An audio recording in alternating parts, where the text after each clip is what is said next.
passar ao Dr. Eduardo Alves. Só um minutinho para... Deixa eu fazer a apresentação, dá para gerir aí. Ok. O Dr. Eduardo Alves é licenciado em Direito, na vertente de Ciências Jurídicas Puras, pela Faculdade de Direito da Universidade de Lisboa. É também pós-graduado em Estudos Europeus pela Faculdade de Direito da Universidade de Coimbra e doutor em Derecho del Trabalho e de la Seguridad pela Universidade de Cádiz, Espanha. É quadro superior do Governo Regional da Madeira desde 1990, na carreira de consultor jurídico superior. Desempenhou funções de advogado, tendo sido coordenador do Gabinete de Apoio ao Pessoal Docente, diretor de Serviços de Pessoal Docente e chefe do Gabinete da Secretaria Regional de Educação. Neste contexto, tem mantido uma forte ligação às escolas da Madeira, participando primeiro na implementação e depois no desenvolvimento do modelo regional de autonomia, administração e gestão das escolas. Tem-se dedicado como investigador às temáticas do direito educativo autonómico. Como formador, está acreditado no Conselho Científico Pedagógico de Formação Contínua, no Ministério da Educação, nas áreas e domínios de Direito, Política Educativa e Direito do Trabalho. Vem desenvolvendo um fórum online, Fórum Autonomia Escolas, que podem procurar, onde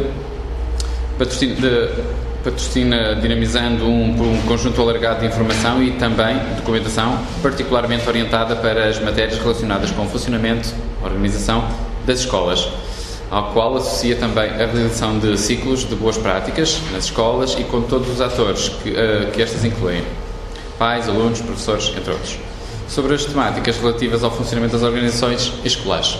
Deixo então a palavra ao Dr. Eduardo. Obrigado, muito boa tarde. Antes de mais, as minhas primeiras palavras são naturalmente agradecimento à Comissão Organizadora do encontro, felicitar por mais um evento, o quarto, esperemos que seja, muito e de mais eventos desta natureza. Felicitar também, saudando o Gabinete Coordenador da Educação Artística, perdoem-me aqui a ousadia de manter a designação anterior, mas é aquela que ficou e que entrou e que até como dar a nova ideia esta a sigla que eu tenho na mente. E, portanto, felicitar, saudar também por mais este patrocínio, por mais esta organização, que naturalmente vai enriquecer em termos de debate e de reflexão. E agradecer, naturalmente, a oportunidade que acaba por nos ser dada de trazer as nossas reflexões e as nossas ideias relativamente a estas matérias. Eu devo dizer que o impulso para participar de uma comunicação no encontro surgiu exatamente pelo facto de achar que num encontro, e sendo eu oriundo da área da administração educacional, não propriamente ou não especificamente nestas áreas, surgiu exatamente pela importância que achei que poderia haver de trazer uma abordagem organizacional a matérias que tenham a ver com a questão central deste congresso. Olhando para o tema em si e à relação que se poderia e que se deveria estabelecer relativamente às escolas e às entidades culturais, achei interessante poder fazer uma abordagem relativamente à forma como as organizações escolas olham para as entidades e a forma como elas, enquanto organização, as posicionam dentro da sua própria organização. E, no fundo, se quiserem, a minha preocupação e aquilo que nos próximos minutos vos tentarei transmitir é uma reflexão assente numa lógica de olhar aquilo que é um enquadramento atual em termos, chamemos mais teóricos das matérias, e depois uma reflexão que partiu da realidade concreta do olhar efetivamente para as nossas escolas que nós temos na região autónoma da Madeira, na medida em que as matérias também de política educativa regional me têm preocupado nestes últimos anos. Devo dizer que me centrei nas escolas de segundo e terceiro ciclo e secundário, eu me centrei exatamente nas 29 escolas que nós temos e, portanto, esta análise que verão depois é uma análise circunscrita também a estes níveis de ensino. E, portanto, se quiserem como posicionamento, é esta, e foi esta a minha reflexão e aquilo que vos tento transmitir de seguir. Simultaneamente, devo dizer que acaba por ser também uma felicidade a sorte de poder fazer uma intervenção no segundo dia deste congresso, que vem, e também eu penso, de alguma forma, poder transmitir-vos que alguns dos avós que fui assistir durante o primeiro dia e esta manhã, e as comunicações que também fui assistir durante estes 2 dias, permitirão de alguma forma que a minha reflexão possa ter algum enquadramento relativamente àquilo que analisei sobre a situação. Rapidamente, e se quiserem, como vos dizia, em termos de posicionamento mais teórico a estas questões, e falámos ainda ontem nas comunicações que me precederam, aquilo que de alguma forma se discute hoje mais e com maior pertinência é passar um primeiro paradigma, se quiserem, coincidente com o século passado, finais do século passado, nem que se falava e em que se referia muito a escola com a necessidade de abertura à comunidade, hoje aquilo que eventualmente nos deve preocupar e aquilo que vai mais preocupando, se quiserem, as pessoas que vão refletindo sobre estas matérias, é que a escola, enquanto organização, enquanto instrumento, digamos assim, ao serviço, enquanto reflexão organizacional de todos que a compõem, se encontra numa lógica de parceria com a comunidade. É, no fundo, isto que é o meu posicionamento relativamente ao que refletirei de seguida. E isto implica, naturalmente, uma mudança de paradigma que temos vindo a conversar de forma mais explícita, de forma mais implícita durante esses 2 dias. Passarmos da célebre lógica estritamente formal, burocrática, normativa, para uma lógica de concertação, de composição, no fundo uma lógica de parceria entre todos aqueles que compõem a escola. Como sabem, hoje as escolas passam a ser vistas enquanto lógicas e numa ótica, se quiserem, de emergência social, não só como um foco, um locus individualizado, mas enquanto instrumento posicionado numa comunidade, ao serviço da comunidade, interagindo com a comunidade. E, portanto, as lógicas de parceria, as lógicas de ação concertada são cada vez mais aquilo que, de alguma forma, o enquadramento teórico vai refletindo sobre estas matérias.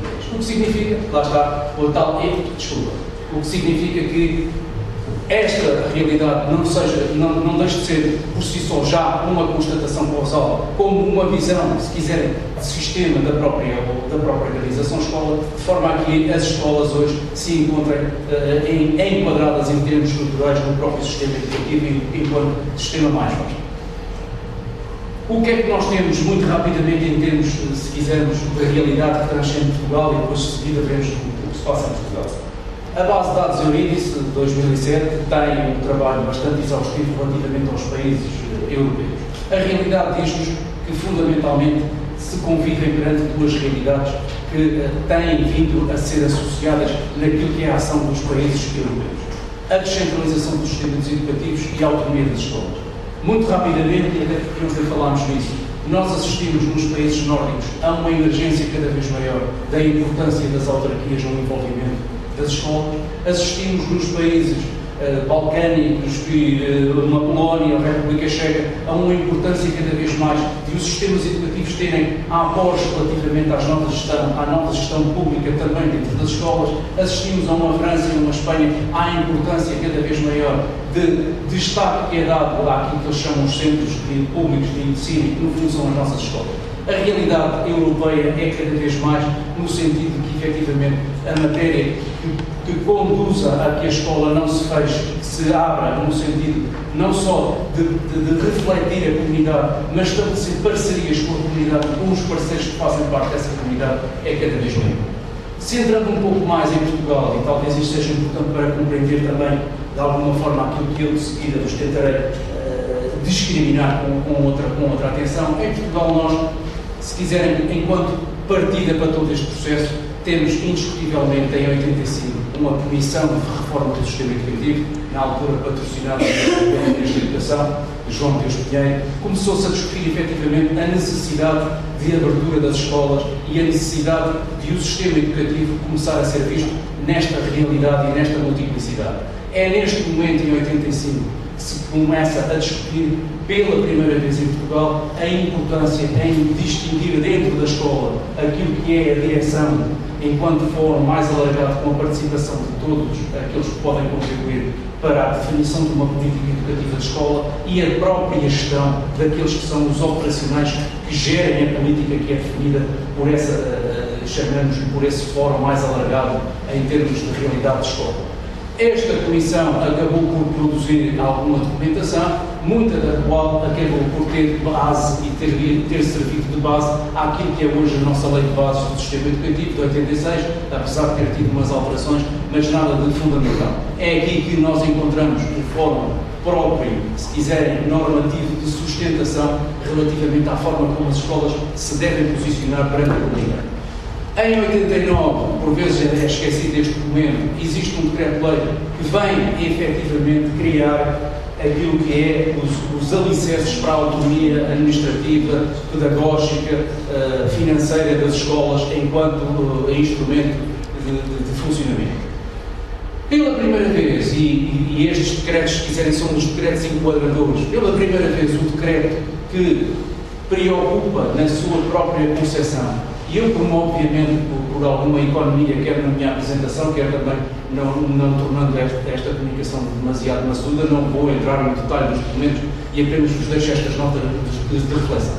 O Decreto-Lei 115/98, pela primeira vez, aborda a questão da comunidade e da importância da escola se posicionar na comunidade e, mais do que isso, fazer que a escola tenha no seu órgão, e veremos de seguida o órgão que é o órgão de direção da escola, o tal órgão de definição política da escola, tenha no seu seio o acolhimento da comunidade.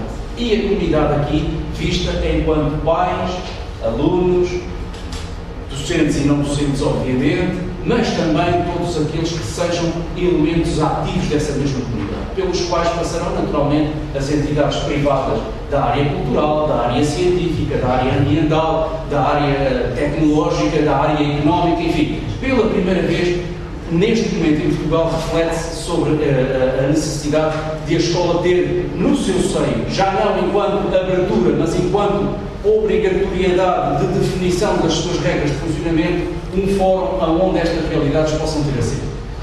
Referência, naturalmente, porque disse-vos que a minha preocupação era dar uma componente também de abordagem regional para o Decreto Legislativo Regional 2000-N. É o decreto que ainda hoje temos em vigor na região autónoma da Madeira e que, de alguma forma, fazendo a abordagem comparativa relativamente àquilo que é o decreto nacional, devo dizer-vos que o decreto de 115/98 foi depois alterado pelo atual 75/2008, que também foi alterado pelo decreto 137/2012, mas não vou entrar, obviamente, nestes detalhes de natureza mais técnica ou jurídica, mas aquilo que nos interessa, se quiserem, enquanto abordagem, é que, atualmente na Madeira, por comparação com aquilo que se passa a nível nacional, nós temos um decreto próprio e regional que, não enjeitando aqueles que são os princípios estabelecidos pelo decreto nacional relativamente à abertura à comunidade, tem a preocupação de criar realidade própria e criar uma matriz de regulação e de funcionamento regional. Se repararem, isto é um trabalho meramente comparativo entre aquelas que são os princípios globais de um decreto e do outro, vemos que na Madeira, ao não termos a situação dos agrupamentos de escola, dos contratos de autonomia, dos conselhos municipais e, inclusivamente, da obrigatoriedade da representatividade dos pais e dos alunos se fazer através das associações, poderá, e isto é algo que vos deixo como reflexão pessoal, poderá permitir que na Madeira esta realidade tenha uma tendência de abrangência muito mais individualizada pela escola e menos globalmente feita em sede de agrupamentos de escolas, em sede de realidade global da própria funcionamento das escolas. Há aqui claramente uma realidade regional que poderá permitir que a escola tenha essa perspectiva muito mais própria e muito mais individual na abordagem das escolas.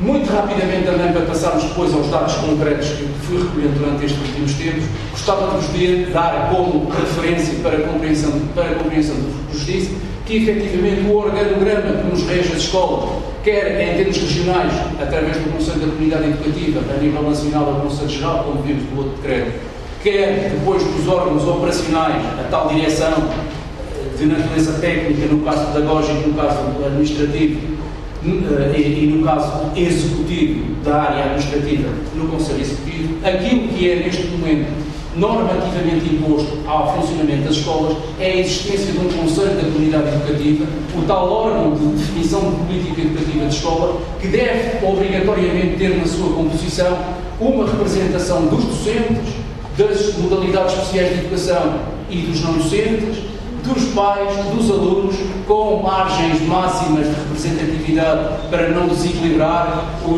as participações e depois, e é aqui que é uma mais, se quiserem, um must relativamente àquilo que é a realidade anterior, a obrigatoriedade de este Conselho ser e ter na sua representatividade as áreas da saúde, a área social e as atividades cultural, artística, científica, ambiental e económica. Ou seja, e isto tudo com o máximo de representatividade de 20 elementos. Órgão de definição de política de escola, órgão importantíssimo na escola porque aprova o plano e o projeto educativo de escola aprova o plano de funcionamento e o regulamento de funcionamento da escola aprova, o regulamento interno da escola aprova o orçamento da escola, é este órgão e vejam que na sua composição passa a exigir-se que tenha esta representatividade. Vamos ver em que moldes é que ela efetivamente se exerce. Qual é a realidade que nós temos atualmente? Por óbvia razão de confidencialidade e de reserva, não vou falar das escolas individualmente, tive a preocupação de fazer aqui uma abordagem por concelho, identificando o número de escolas que nós temos por concelho. Esta é a realidade que nós temos em termos de região autónoma da Madeira, 3 escolas no concelho de Machico, 3 em Santa Cruz, 9 no Funchal, 4 em Quebra de Lobos, 2 na Ribeira Brava, 1 na Ponta do Sol. É esta a realidade que nós temos atualmente na nossa região, o que prefaz 29 escolas. Como é que nós temos, e aqui começa a ser interessante a análise, começa a ser interessante a análise concreta dos elementos. Tendo presente aquela realidade anterior que vos referi, nós o que assistimos é, entre várias escolas, a forma diferenciada como é encarada à partida logo os números de elementos que devem compor o Conselho de Atividade Educativa. Vimos que um número máximo era de 20 elementos, vimos que deveriam ter as áreas sociais, as áreas económicas, ter a área da segurança, enfim. Até que ponto é que as nossas escolas refletem esta realidade? Pois este é o cenário concreto que nós temos relativamente às escolas.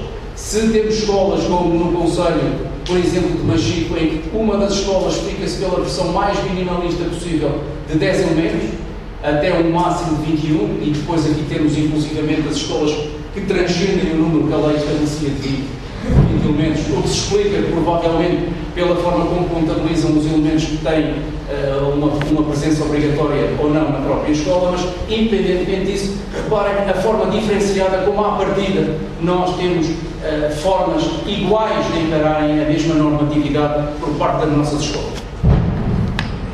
Em concreto, relativamente às áreas, relativamente às áreas, o que é que nós temos? Vimos que, e voltando um pouco atrás, as áreas da saúde e as áreas sociais, a lei estabelece como tendo uma representatividade própria, vimos que as atividades aparecem depois com uma representatividade diferenciada. Bom, relativamente às áreas, o que nós assistimos nas nossas escolas é uma representatividade que não esgota, em termos práticos, todas as escolas. Temos, inclusivamente, uma grande convergência de que as áreas de representatividade da saúde seja feita pelos centros de saúde, o que é compreensível, mas temos, inclusivamente, realidades em que a Casa do Povo surge na escola como representando a área da saúde.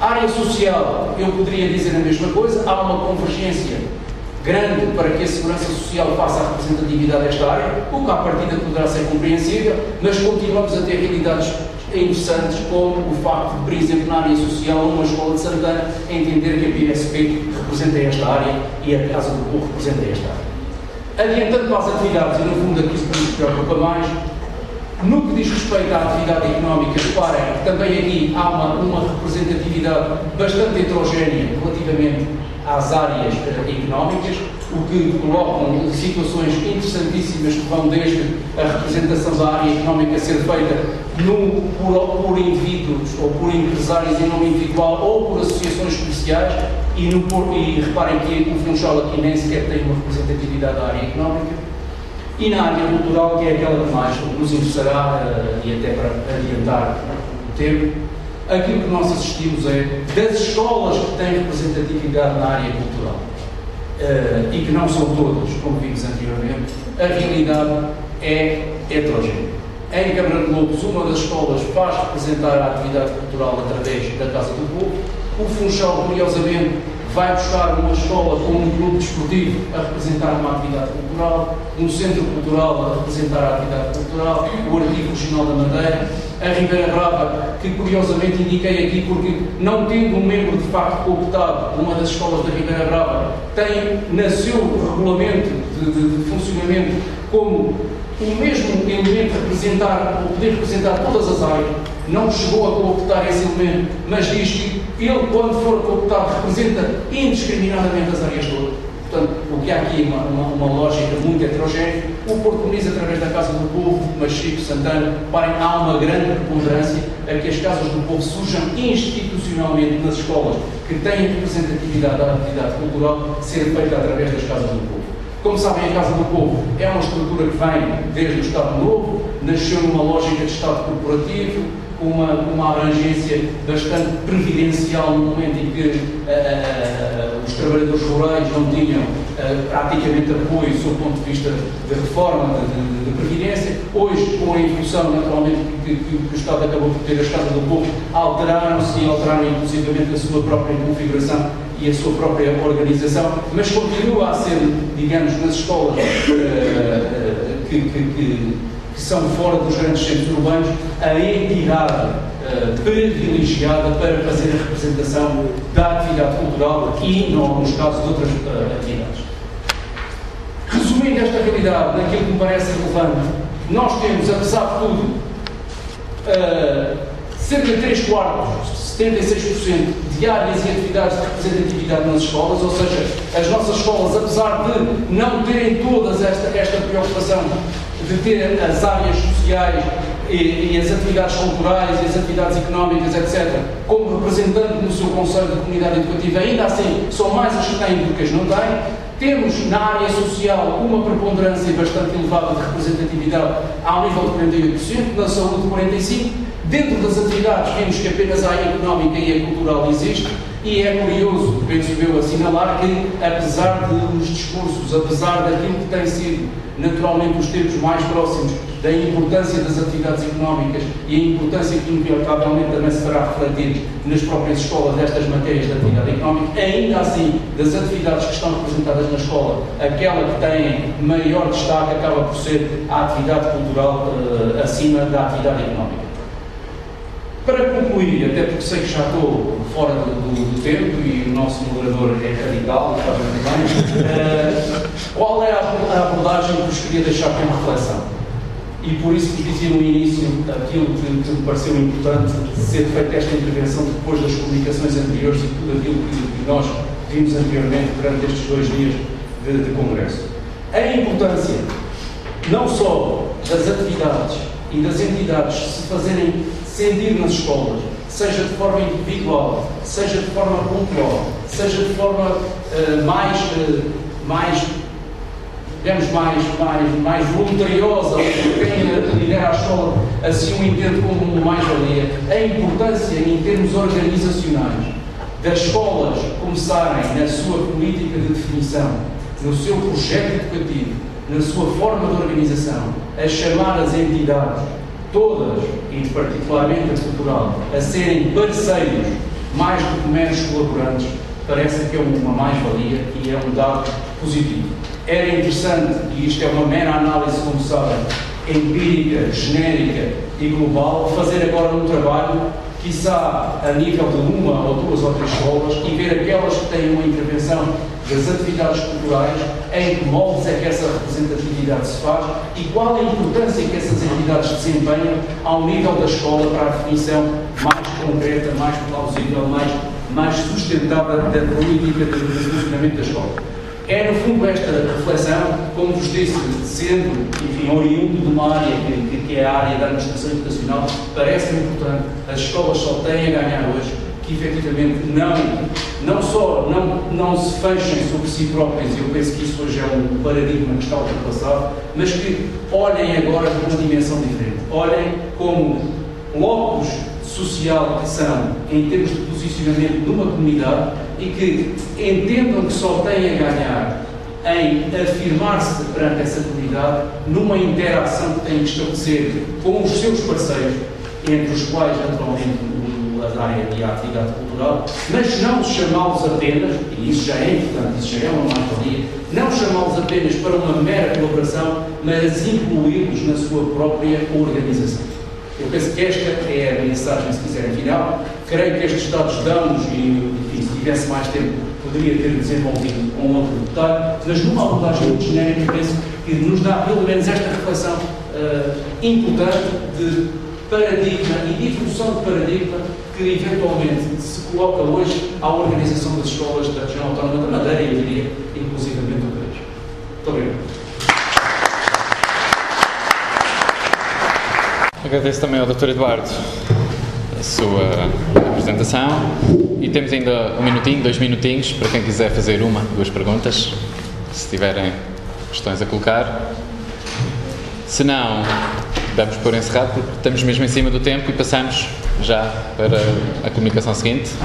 Questões, não há? 1. Eu quero aqui uma questão relativamente a esta apresentação. Enfim, estava aqui a tentar procurar a minha calculadora, mas não cheguei a tempo, para saber, para descobrir exatamente estes 27% de representatividade das atividades culturais no Conselho da Comunidade Educativa em 29 escolas, mas agora já é tarde. Mas penso que é uma meia dúzia de escolas. Não são muitas, mas perante a realidade que nós temos... Aqui que vimos ali não cheguei a contar, mas penso que deve ser mais do que 6 ou 7. Naturalmente que a óbvia reserva, como vos disse, de alguma confidencialidade, alguma reserva, não permite numa apresentação destas que eu discrimine as escolas. O trabalho foi feito com base em cada um dos regulamentos das escolas que nós temos, analisando quem representa. Eu tenho esses dados, posso a seguir no intervalo dizer, não são muitas, mas são mais do que aquelas que têm representatividade na atividade económica. E, de alguma forma, apesar de não ser um cenário, enfim, que satisfaça, porque o ideal seria que todas tivessem essa representação, acaba por suplantar as outras, porque não tive a oportunidade, mas digo-vos agora, se repararem, a lei diz que devem ter uma representatividade da área ou da atividade económica, da atividade cultural, artística, científica e cultural. Ora, a artística e a científica e a ambiental não existe. Portanto, uma reflexão que eu, quando fiz este trabalho, me dei comigo foi, quando nós sabemos que a grande maioria das nossas escolas têm bandeira verde, por exemplo, e se dedicam a um projeto claramente de natureza ambiental, de ecossistema, etc., não tem depois a preocupação na definição da política de funcionamento da escola, nenhum representante. É que nenhuma escola tem. Portanto, há aqui um caminho. Eu acho que, e no fundo, repetindo-me, mas eu acho que isto era importante, não só aquilo que nós temos assistido, e este congresso foi excelente nessa medida, das experiências e das realidades que existem já nas escolas, de abordagens que as mesmas fazem a estas matérias, o salto agora, e quem sabe, quem tem estas responsabilidades nas escolas não pode ser aqui um pouco o missionário desta missão, que é fazer ver, em termos de funcionamento da escola, em termos de órgãos da própria escola, a conveniência e a necessidade que há de que ela, no seu próprio seio, tenha esta reflexão. E depois podíamos fazer outro tipo, por exemplo, as escolas do Funchal, curiosamente, à exceção daquelas 3, nenhuma tem representação a nível destas atividades. O que é curioso. Não deveria ser a administração educativa a aprovar a composição destes órgãos? Bem. Porque fala ali em que no máximo 50% de professores. Eu francamente acho que não havia necessidade do Conselho Educativo ter uma representatividade em que metade são professores da escola. Logicamente que isso praticamente o que os professores decidirem está decidido. Portanto, um representante da área cultural, um representante da área ambiental, um representante da área da saúde e social não vão fazer absolutamente nada lá. Provavelmente... essa é efetivamente uma outra discussão. Para isso temos órgãos de gestão das escolas que já são todos compostos por professores. Eu acho que o órgão que está acima deve ser um órgão representativo da comunidade, em que os professores estivessem vamos pensar, com 30%, ou com 40%, mas não com metade daquela representatividade. Eu devo dizer que essa é uma reflexão que não tem sido, não é nova, não é inovadora. Agora, no dia em que o colega Carlos a quiser discutir em termos de docência, é melhor ir com uma armadura, porque não foi fácil chegar aos 50%. E eu, aliás, devo-vos dizer que, se repararem ou tiverem a preocupação de fazer um trabalho agora mais concreto ao nível de escola, ainda terá que juntar àqueles que representam os pais, os que representam a autarquia, os que representam essas atividades, se não são docentes, e alguns deles da própria escola. Mas essa é uma reflexão, que é a capacidade que eu vos dizia, de uma coisa que ainda não conseguimos alcançar, desse distanciamento e dessa capacidade da escola não temer que outros a possam invadir, digamos assim. É interessantíssimo. Eu sou dos que defendo que num órgão dessa natureza a escola não deveria ter imposição de nenhuma percentagem. Se nós defendemos uma lógica de autonomia de escola, devemos avançar o menos possível, esta é a minha visão, para imposições normativas.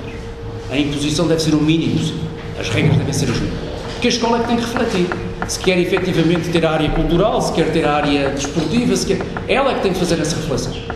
E, inclusivamente, é fazê-la em porcentagens. Se quer ter docentes, se não quer docentes. Essa seria, na minha opinião, o pleno da autonomia relativamente às escolas. Mas não é pacífica. Não é pacífica e as discussões sempre que se fala em modelo de organização das escolas, quando se olha para o órgão, que no fundo é o órgão de deliberação, o órgão diretivo, de direção da escola, é sempre uma discussão que se coloca se os docentes ficam ou não ficam em minoria, se os pais passam à frente dos docentes, se isso significa poder perder algum poder, enfim, há aqui lógicas que se opõem relativamente a isso. Bom, o que eu já mas deixa-me só, o que eu pelo menos defendo, aquilo que pelo menos eu defendo é que aquilo que está consagrado se exerça até ao limite. E isso é que é a pena não ser feito. Está encerrado. Peço depois que converse-lhe mais um bocadinho com o nosso diretor. Entretanto, entendemos só ali mais muito rapidamente, uma resposta breve também, agradeço. Não vejo que seja assim tão relevante ter muitos ou poucos professores, tendo a qualidade de trabalho que o Conselho Administrativo pode ter imponente em intencionalidade. Por exemplo, tenho verificado que o que é que há muitas vezes no Conselho Administrativo, tendo professores de áreas variadas, as preocupações que afligem a escola, digamos, as preocupações da escola, chegam melhor ao órgão de decisão. Ao mesmo tempo que é um órgão de análise, e sobretudo um órgão de análise de aprovação na última instância das decisões da escola, mas também um órgão de análise de resultados ao longo do ano, depois nos faz tomar decisões em resultado da apreciação dos resultados para anos vindouros. Não é feita uma votação ali no sentido da escola ganhar, porque as propostas já vão elaboradas do Conselho Pedagógico. O Conselho Pedagógico elabora as propostas e vão aprovar o Conselho da Comunidade Educativa. De uma forma geral, as matérias pedagógicas tem contado com a maioria não se tem verificado divisões entre os professores ganhar ou não ganhar, porque de uma forma geral as preocupações são partilhadas pelo Conselho da Comunidade Educativa, de uma forma geral. Eu tenho dado a minha experiência.